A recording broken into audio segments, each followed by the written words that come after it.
Jonathan hier so aan my regterkant speel die grootste mondvletjie in die wêreld. Dit is amper bietjie meer as 'n half meter lank. Jonathan blaas net daar 'n stukkie dat hulle kan hoor.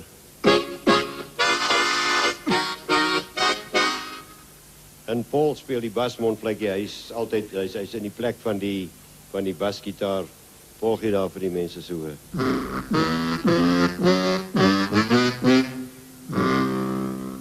En ek speel hierdie ouetjie.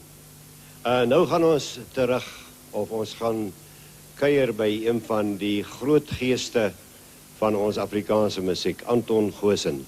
En vir my, die uitstaande liedjie wat hy nog ooit geskryf het, is Jantjie.